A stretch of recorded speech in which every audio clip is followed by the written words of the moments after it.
Hi guys, welcome to our channel trust study place. Friends, आज मैं आपसे बात करने वाला हूं चैप्टर 8 की त्रिकोणमिति की, इसे आप इंग्लिश में कहते हैं ट्रिग्नोमेट्री। तो दोस्तों, यह चैप्टर आपके लिए काफी इंपॉर्टेंट है। इस चैप्टर से एग्जाम में 13 मार्क्स का आता है। डबल से सुन लीजिए, इस चैप्टर से एग्जाम में 13 मार्क्स का 2020 तक आता है, लेकिन आप एग्जाम देने वाले हैं 2021 में, तो 13 से तो प्लस ही होना है। समझ लीजिए कि 15 से लेके 18 मार्क्स का ये चैप्टर होने वाला है। तो ये चैप्टर आपका काफी इंपोर्टेंट और बहुत ही काम का चैप्टर है। दोस्तों, इस चैप्टर का मैं आज आपको इंट्रोडक्शन बताने वाला हूँ, और इंट्रोडक्शन क्यों बताने वाला हूँ इसका प्रूफ भी मैं आपको दे देता हूँ, और ये फार्मूले क्यों इंपॉर्टेंट है मैं आपको बताने वाला हूँ। आप देख लीजिए, क्वेश्चन नंबर 4 आपको यहाँ पे दिख रहा होगा। 2020 का पेपर मेरे हाथ में है, और आप देखिए यहाँ पे question number 4 match the column आपको दिख रहा होगा, और मैच द कॉलम इसी चैप्टर से आता है, जो आता है पूरे 5 मार्क्स का। यदि आप इस वीडियो को देखते हैं तो 5 मार्क्स आप आज यही ले सकते हैं। दोस्तों, यदि आपको एग्जाम को घुटने टिकाना है, तो कोशिश तो आपको करना पड़ेगा। काश पे मत छोड़िएगा कि ठीक है मैं थोड़े दिन बाद कर लूंगा। मुझे पता है कि कुछ बच्चों ने अभी तक बुक भी नहीं उठाई है। जिनने बुक नहीं उठाई है वो आप आज उठा के मेरा वीडियो देख लीजिए, यहाँ से आपको 5 मार्क्स मिल जाएंगे। कोशिश तो आपको ही करना पड़ेगा, मेहनत भी आपको ही करना पड़ेगा। मैं आपको सलाह दे सकता हूँ कि आपको क्या चीज पढ़ना है और क्या चीज नहीं पढ़ना है। तो दोस्तों, आज मैं आपको बताने वाला हूँ ट्रिग्नोमेट्री का इंट्रोडक्शन, जहां से आप 5 मार्क्स आसानी से ले सकते हैं मैच द कॉलम में। लेकिन इसके बाद जो होंगे वो हमारे 5 मार्क्स के क्वेश्चन होंगे। सिर्फ 5 मार्क्स मैं आपको बताने वाला हूँ। यदि 5 मार्क्स आप कर लेते हैं तो आप पूरे 5 अंक यहाँ से ले सकते हैं। तो यह चैप्टर ओवरऑल आपका होता है 13 मार्क्स का होता था, लेकिन अब कितने मार्क्स का होगा तो समझ लीजिए आप, ये 18 तक आपका जाने ही वाला है। तो दोस्तों, वीडियो के साथ बने रहिए, और अभी तक आपने चैनल को सब्सक्राइब नहीं किया है तो चैनल को सब्सक्राइब कर दीजिए। तो ध्यान से देखिएगा मैं क्या क्या बता रहा हूं। सबसे पहले आप देख लीजिए त्रिकोणमिति। यह है चैप्टर 8 त्रिकोणमिति का परिचय। तो यहाँ पर 3 कोणों की बात करेंगे, 3 कोणों की माप करेंगे। पहले आप इसका इंट्रोडक्शन समझ लीजिए। यहाँ पर कितना बोला जा रहा है? त्रिकोण। तो त्रिकोण है हमारे पास 1 2 3। मिति मतलब होता है मापना। हम इसी का यहाँ पर इंट्रोडक्शन पढ़ने वाले हैं, इसका परिचय पढ़ने वाले हैं। दोस्तों, इस चैप्टर में हम बात करेंगे ट्राइंगल की। कौन से ट्राइंगल की करेंगे? जो होगा समकोण, मतलब कि राइट एंगल ट्राइंगल की हम बात करने वाले हैं। तो सबसे पहले आप समझ लीजिए कि राइट एंगल ट्राइंगल होता क्या है। तो राइट एंगल ट्राइंगल का मतलब होता है, यदि हम हिंदी में इसे बोले तो समकोण त्रिभुज। अब समकोण त्रिभुज होता क्या है? तो ऐसा कोण, ध्यान से सुनिएगा, समकोण त्रिभुज ऐसा त्रिभुज होता है कि जिसमें एक कोण 90 अंश का होता है। देखिए, ऐसा कोण जिसमें एक कोण 90 अंश का होता है उसे हम बोलते हैं समकोण, राइट एंगल ट्राइंगल। तो कौन सा होगा दोस्तों? ये होगा बी। आप कोई सा भी नाम दे सकते हैं। जो बीच का आपका एंगल होगा वो कितने का डिग्री का होगा? 90 डिग्री का होगा। इसे ही हम बोलेंगे राइट एंगल ट्राइंगल। दोस्तों, यदि इस ट्राइंगल को आपको समझना है तो आपको वीडियो आगे देखना पड़ेगा, ठीक है। आप देख लीजिए, इसमें नीचे क्या होता है? आधार होता है, जिसे हम इंग्लिश में बोलते हैं बेस। ये होता है परपेंडिकुलर, और ये होता है आपका हाइपोटेनियस। एनर्जी के साथ पढ़ना है दोस्तों, वीडियो के साथ बने रहिएगा। इसे हम बोलते हैं आधार। जो आपने जमीन पे कभी भी देखा होगा हम उसे बोलते हैं आधार। जो ये होता है वो लंब होता है आपका परपेंडिकुलर, और यहाँ से ये जो सीढ़ी होती है, ये हमारे घरों में जो चढ़ाव होता है उसे हम बोल सकते हैं हाइपोटेनियस कर्ण। तो दोस्तों, मैं आपको यहाँ पर बताने वाला हूँ त्रिकोणमिति अनुपात। मैं आज आपको उसी के इंट्रोडक्शन में बताने वाला हूँ कि कौन कौन से फार्मूले आपके लिए यूजफुल है। यूजफुल फार्मूले मैथ्स के लिए भी है, मतलब एक्सरसाइज 1.4 के लिए बात करें, और आपके ऑब्जेक्टिव मतलब मैच द कॉलम के लिए भी काफी इंपोर्टेंट ये होने वाले हैं। तो दोस्तों, आप वीडियो के साथ बने रहेंगे। अब हम देखेंगे त्रिकोणमिति अनुपात, ट्रिग्नोमेट्री रेशो। तो आप सबसे पहले एक और मैं आपको फार्मूला बता देता हूं, इसे घोट लीजिए, याद कर लीजिए। ये फार्मूला है आपका लाल बटे कक्का। ध्यान से सुनिएगा, ये फार्मूला है आपका लाल बटे कक्का। अब इसका देखिए क्या होता है। एल मतलब होता है लंब, ए मतलब होता है आधार, और के का मतलब होता है कर्ण। ध्यान से सुनिए, एल मतलब क्या है? लंब है, ए मतलब है आधार, और के मतलब है कर्ण। अब हम देखेंगे त्रिकोणमिति अनुपात। तो आप देखिए, सबसे पहले होता है हमारे पास साइन थीटा। थीटा भी ले सकते हैं, मैंने यहाँ थीटा लिया है इसलिए, नहीं तो आप ए भी ले सकते हैं। आपकी बुक में ए के अकॉर्डिंग बताया है, तो आप यहाँ पे लेंगे साइन ए। फार्मूले कैसे बनाए जाते हैं मैं आपको सिखाने वाला हूँ। फार्मूले रटे नहीं जाते हैं, फार्मूले को कैसे समझा जाता है, कैसे बनाया जाता है मैं आपको ये बताऊंगा। ये जो होता है ये होता है आपका साइन थीटा, इसे आप बोल सकते हैं साइन ए। ये होता है आपका कॉस ए और ये होता है आपका टेन ए। इसे हम बोलते हैं कोसेक ए, इसे हम बोलते हैं सेक ए और इसे हम बोलते हैं कॉट ए। तो हम ये बोल सकते हैं कि साइन कॉस टेन आपस में तीनों क्या है, भाई भाई हैं, और कोसेक सेक कॉट ए बड़े पापा के लड़के हैं। तो आप बोल सकते हैं साइन कॉस टेन एक भाई के बेटे हैं और कोसेक सेक कॉट एक दूसरे भाई के बेटे हैं। लेकिन साइन और कॉस का साइन और कोसेक का रिलेशन होता है, कॉस और सेक का रिलेशन होता है, टेन और कॉट का रिलेशन होता है। सब एक दूसरे में ऐसे जकड़े हुए हैं, एक दूसरे का आपस में रिलेशन होता है। वो रिलेशन में आपको 1 बाय 1 क्लियर कर दूंगा, कभी जिंदगी में आपको ट्रिग्नोमेट्री में डाउट नहीं आएगा। दोस्तों हम साइन की बात करेंगे, यहाँ होता है साइन ए। तो साइन ए के लिए आप देखेंगे इसका फॉर्मूला होता है आपका लंब बटे कर्ण। लंब देख लीजिए क्या है, ये लंब है और कर्ण आपका ये है। तो आप देखिए ए बी हमारे पास क्या है, लंब है, और जो एसी है वो हमारे पास कर्ण है। देखिए आप ए बी हमारे पास क्या है, लंब है, और एसी क्या है, कर्ण। तो आप sine A is equal to लिखेंगे लंब बटे कर्ण। फार्मूले को रटना नहीं है दोस्तों, समझना है, लंब बटे कर्ण। तो लंब क्या हमारे पास ए बी है और कर्ण आपके पास है ए सी। देखिए मैंने कितने आसानी से इस फार्मूले को लेके आया हूं। तो लंब आपका क्या होता है, ए बी, और कर्ण होगा आपका ए सी। इसी प्रकार से आप देखेंगे यदि कॉस ए, तो कॉस ए में देखिए आपका होता है आधार बटे कर्ण। ये है आधार और ये है कर्ण। तो आप इसे लिखेंगे आधार बटे कर्ण, आधार बटे कर्ण।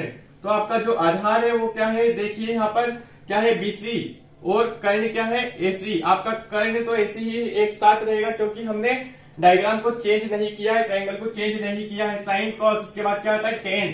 टेन देखिए, टेन क्या होता है, टेन ए बराबर से लंब बटे आधार। मतलब कि अब इसकी बात होगी लंब और आधार की। तो लंब हमारे पास क्या है, ए बी, लिख दीजिए यहां पर लंब बटे आधार, लंब बटे आधार। तो लंब हमारे पास क्या है, ए बी, और आधार क्या है, बीसी। ये आपका हुआ साइन कॉस टेन। ध्यान से देखिए क्या है, साइन है, ये है कॉस, ये होता है टेन।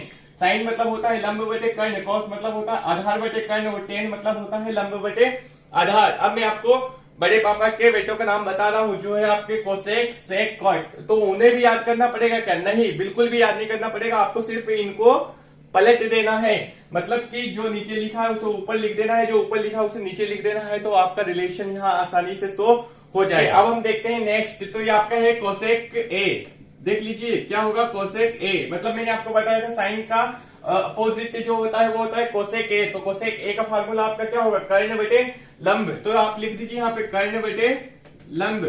ध्यान से देखिए दोस्तों, कर्ण आपके पास क्या है, एसी है। अब तो मुझे जवानी आपको याद हो जाना चाहिए। कर्ण क्या है हमारे पास, एसी है। लंब हमारे पास क्या है, ए बी। अब नेक्स्ट यदि आप देखें तो हमारे पास है सेक। सेक ए लिख दीजिए। सेक ए का फार्मूला क्या होगा, कर्ण बटे आधार। आप यहां से भी देख सकते हैं कर्ण बटे आधार। यदि आप इन फार्मूलों को याद कर लेते हैं तो ये तो आपके दिमाग में वैसे ही आ जाएंगे। सेक ए का फार्मूला देखिए आप क्या है, कर्ण बटे आधार। कर्ण हमारे पास क्या है, देखिए कर्ण हमारे पास है आपका वही एसी। मैं ये पहले लिख देता हूं यहाँ पे कर्ण बटे आधार, ठीक है। तो कर्ण आपके पास है एसी और एसी, और आधार क्या है आपके पास, बी सी। अब यदि हम बात करें किसकी, कॉट की, तो आप लिख दीजिए यहाँ पे कॉट ए। तो कॉट ए बराबर से क्या होता है, इसका अपोजिट आधार बटे लंब। तो आप लिख दीजिए आधार बटे लंब, आधार बटे लंब। दोस्तों ज्यादा मैथ्स नहीं बताऊंगा मैं आपको, सिर्फ 5 मैथ्स बताऊंगा जो एग्जाम में 101% आने के पूरे चांस रहेंगे। आप देखिए आधार क्या है यहाँ पे, बीसी, और लंब क्या है आपके पास, ए बी। तो दोस्तों आपको ये फार्मूले यहाँ से समझ में आ गए होंगे। मैंने आपको बताया sine cos tan cosec sec cot, sine cos tan cosec sec cot. तो साइन ए मीन्स क्या होता है, लंब बटे कर्ण। कॉस ए मतलब क्या होता है, आधार बटे कर्ण। टेन मतलब क्या होता है, लंब बटे आधार। कोसेक मतलब क्या होता है, कर्ण बटे लंब। सेक का होता है दोस्तों कर्ण बटे आधार, और कॉट का क्या होता है, आधार बटे लंब। आप देख रहे हैं दोस्तों, यहाँ पर लंब बटे कर्ण है, यहाँ पे कर्ण बटे लंब है। मतलब कि साइन का अपोजिट क्या होता है, कोसेक। कॉस का अपोजिट क्या होता है, सेक, और टेन का अपोजिट क्या होता है, कॉट। यदि आप बोले कॉस सेक तो हम बोल सकते हैं 1/sin। क्यों बोल सकते हैं मैं आपको आगे बताऊंगा। अब मैं आपको बता देता हूं आगे क्या होने वाला है। तो मुझे थोड़ा सा यहाँ पे रफ करना पड़ेगा। रफ इतना ही करूंगा जितना आपको समझ में आ जाए। ठीक है दोस्तों, ये मैंने आपको सिर्फ समझाने के लिए लिखा था, मैं इसे रफ कर रहा हूँ और आपको मैं रिलेशन बताने वाला हूँ कि किसके बीच में क्या रिलेशन होता है। आप वीडियो के साथ बने रहिए, 1 सेकंड का भी स्किप नहीं करेंगे। आप यदि स्किप कर देंगे तो फिर मेरी कोई जवाबदारी नहीं रहेगी, आपको मैथ समझ में नहीं आता है तो। ठीक है, मैंने आपको एग्जाम्पल में बता भी दिया है और आप देख लीजिए, पेपर में लिखा हुआ है 5 नंबर का प्रश्न। दोस्तों आप देख लीजिए, बहुत प्रूफ के साथ मैं आपको बता देता हूँ।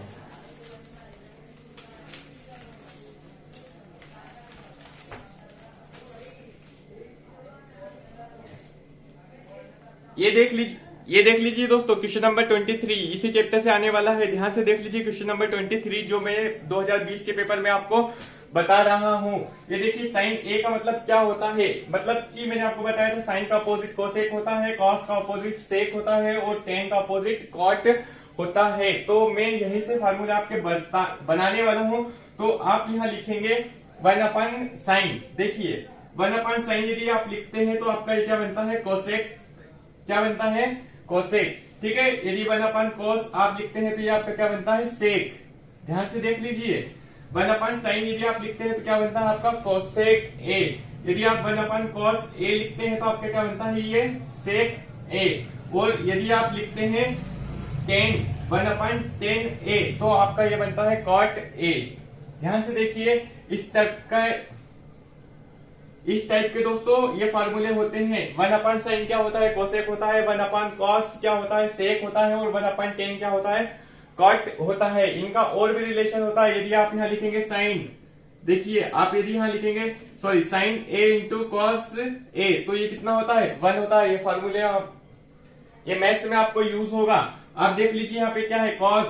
तो यहाँ आप यदि लिखते हैं कॉस ए और यहाँ लिखते हैं सेक ए तो ये भी कितना होगा, 1 होगा। और यदि आप टेन को यहाँ लिखते हैं 10 into cot, 10 A into cot A तो ये भी क्या होगा, 1 होगा। लेकिन आपको ये फार्मूले यहाँ से ध्यान रखना है, याद रखना है। मैं आपको बताऊंगा मैथ्स में, और जब मैथ्स में फार्मूले बताऊंगा तो आप मुझसे ये नहीं बोलोगे कि सर आपने फार्मूले नहीं बताए थे, तब भी बता दूंगा। लेकिन मैं आप यहाँ से याद कर लीजिए, sine A into cosec A बराबर से क्या होता है, 1 होता है। 1/sin क्या होता है, कॉसेक होता है। 1/cos क्या होता है, सेक होता है। और 1/tan क्या होता है, कॉट होता है। ये आपको याद होना चाहिए। ठीक है, अब मैं आपको नेक्स्ट फार्मूले बताने वाला हूँ कि साइन, कॉस और टेन का आपस में क्या रिलेशन है। तो मैं इसको रफ कर देता हूँ, आपको बताता हूँ इनके बीच में रिलेशन क्या है।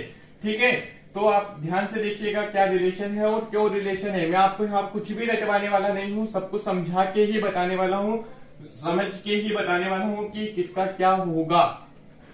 देख लीजिए आप, ये होगा आपका sine theta upon cos theta. ये फार्मूला काफी इंपोर्टेंट है। साइन थीटा यदि आपको ए लगाना है तो ए लगा सकते हैं, क्योंकि आपकी बुक में ए लगा हुआ है। तो आप लिखेंगे sign A upon cos A, इसको हम क्या बोलते हैं, ten A. Sign A upon cos A क्यों बोलते हैं, क्योंकि साइन ए का फार्मूला क्या होता है, साइन मतलब होता है लंब बटे कर्ण, और कॉस मतलब क्या होता है, ए बटे के, मतलब कि आधार बटे कर्ण। तो कर्ण से कर्ण कैंसिल होता है तो आपका क्या बचता है, एल बटे ए। किसका फार्मूला है, टेन का। इसलिए आपको टेन ए को बोला जाता है। Sign A upon cos A को हम बोलते हैं टेन ए। यदि आप लिखते हैं कॉस ए, ध्यान से देखिए, कॉस ए लिखते हैं और यहाँ लिखते हैं आप साइन ए, तो इसे हम बोलते हैं कॉट ए। कॉट ए क्यों बोलते हैं, क्योंकि टेन का अपोजिट क्या होता है, कॉट ए। तो आप इसको यदि चेंज करेंगे तो ये भी चेंज हो जाएगा। तो टेन का अपोजिट क्या होता है, कॉट। तो कुछ फार्मूले आपके लिए यहाँ भी इंपोर्टेंट होते हैं। अब इसके बाद बात आती, और बहुत अच्छे से समझ लीजिए दोस्तों, ये इंपोर्टेंट फार्मूले हैं और मैं जो मैथ्स आपको बताने वाला हूँ इंपोर्टेंट, उनमें काफी ये यूज होने वाले हैं। और आगे मैं आपको बता देता हूँ अब सर्व समीकरण, आइडेंटिटीज। तो आइडेंटिटीज भी दोस्तों आपके लिए काफी इंपोर्टेंट होने वाली है, मैं आपको आगे लिख के ये बता देता हूँ। तो जो फर्स्ट आइडेंटिटी है, प्रथम जो सर्व समीकरण है आपकी, उसे देखिए क्या है। देखिए आप यहाँ है सर्व समीकरण, ठीक है। सर्व समीकरण यदि आप इंग्लिश में पढ़ते हैं तो आपको इससे बोलते हैं हम आइडेंटिटीज। पहली आइडेंटिटीज है आपकी sine square theta plus cos square theta is equal to 1। यहां से क्वेश्चन से एक आपको एग्जाम में मिलने ही वाला है, जो आपका रहेगा 1 नंबर का। तो ध्यान से देखिए, sine square theta plus cos square theta is equal to 1। और नहीं भी आपको यदि आता है तो ये मैथ्स के लिए काफी इंपोर्टेंट है, इसके बिना मैथ्स पॉसिबल नहीं है। Sine square theta plus cos square theta is equal to कितना होता है, 1 होता है। याद कर लीजिए कितना होता है, 1 होता है। Sine square theta plus cos square theta कितना होता है, 1 होता है। जब तक स्क्वायर होगा तब तक ही 1 होगा, अदरवाइज नहीं होगा। यदि आप इसे एक फॉर्म में लिखना चाहते हैं तो आप इसे लिख सकते हैं sine square A plus cos square A is equal to कितना, 1। ठीक है। यदि आप कॉस का इधर ट्रांसफर करते हैं तो ये क्या होता है, sine square A is equal to 1 minus cos square A. ठीक है। यदि आप इस स्क्वायर को इसके ऊपर रूट लगाते हो तो ये क्या होता है, साइन ए। ध्यान से देखिए, साइन ए यहाँ क्या होगा, 1 माइनस कॉस स्क्वायर ए, और इस स्क्वायर के कारण इस पूरे पर रूट आ जाएगा। इसी प्रकार से आप यदि कॉस को यहाँ रहने देते हैं और साइन को चेंज करते हैं तो क्या होता है, देखिए आप ध्यान से देख लीजिए सारी सर्व समीकरणों को। यदि आप यहाँ लिखते हैं कॉस स्क्वायर ए तो यहाँ पे क्या होगा, 1 माइनस साइन स्क्वायर ए। ये भी इंपोर्टेंट है, आपको फार्मूले यूज होने वाले हैं। आप यहाँ लिखेंगे cos A is equal to क्या लिखेंगे, रूट में 1 माइनस साइन स्क्वायर ए। क्यों लिखेंगे, क्योंकि ये स्क्वायर इसके ऊपर रूट लगा देगा। तो ये एक आइडेंटिटी मैंने आपको बता दी। जो पहली आपकी सर्व समीकरण है वो काफी इंपोर्टेंट है दोस्तों, तो आपको ये वाली सर्व समीकरण यहाँ से करना ही करना है। इन सब को आपको याद करना ही करना है, समझना है दोस्तों। अब इसके बाद ये तो आपकी हो गई फर्स्ट। अब आप सेकंड और थर्ड देखिए। मैं आपको इसको डिटेल में नहीं बताने वाला हूँ क्योंकि एग्जाम में ज्यादा डिटेल में आपसे 10th क्लास में तो नहीं पूछी जाती है। तो ये क्या होती है, 1 plus tan square A is equal to क्या होता है, sec square A. 1 plus tan square A is equal to कितना होता है, सेक स्क्वायर ए। और ये क्या है, cot square A plus 1। Cot square A plus 1 is equal to cosec square A. दोस्तों आप ये याद रखना, जब यहाँ स्क्वायर होगा तभी ये फॉलो होने वाला है, नहीं तो इसके अलावा नहीं होगा। याद रखिए, बच्चे क्या करते हैं, कहीं देखते हैं sine theta plus cos theta, sine theta plus cos theta, तो यहाँ पर आइडेंटिटी लगा देते हैं, सर्व समीकरण लगा देते हैं। नहीं लगाना आपको, जब तक कि यहाँ पर स्क्वायर नहीं हो, इसके साथ स्क्वायर नहीं हो, तब तक आपको नहीं लगाना। इसकी वैल्यू कितनी होगी, 1 होगी। मुझे आपको याद होना चाहिए दोस्तों। मैं आपको डबल से बता देता हूँ, इस आइडेंटिटी को आपको याद रखना है। और इस चैप्टर का जो भी आधार है, ये चैप्टर आपका डिपेंड करेगा 9 चैप्टर पे भी। तो दोस्तों इस सबको याद कर लीजिए, 9 चैप्टर में भी आपको यूज आने वाला है। तो मैंने आपको यहाँ क्या बताया, फार्मूले बताए थे। इससे पहले आपको कुछ फार्मूले बताए थे। तो ये आपका सर्व समीकरण कौन सा था, 1 था। ये 2 है, ये 3 है। ये 1 के ही मैंने कितने फॉर्म लिखे हैं, आप देखिए यहाँ पर 1 2 3 4 5। आप इसको लिखेंगे तो आपका कितना हो जाएगा, 5। इसका भी हो जाएगा 10 और इसका कितना हो जाएगा, 15। 15 आइडेंटिटी आपको याद नहीं करना है, सिर्फ आपको 5 आइडेंटिटी यहाँ पर याद करना है, 5 सर्व समीकरण याद करना है। यदि एक याद होती है तो आप 5 को आसानी से बना सकते हैं। बनाना सीखिए, कोशिश आपको करना है दोस्तों। और पढ़ाई और मेहनत करना स्टार्ट कर दीजिए, कमर कस लीजिए, क्योंकि मेहनत आपको ही करना है। मैं बार बार बोल रहा हूं, मेहनत आपको ही करना है। यदि एग्जाम को घुटने टिकाना है तो शरीर के अंदर गर्मी लाना पड़ेगा, एनर्जी लाना पड़ेगा, पढ़ाई करना पड़ेगा दोस्तों। यदि वीडियो पसंद आता है तो वीडियो को लाइक कर दीजिए और चैनल को सब्सक्राइब कर दीजिए। Thank you friends.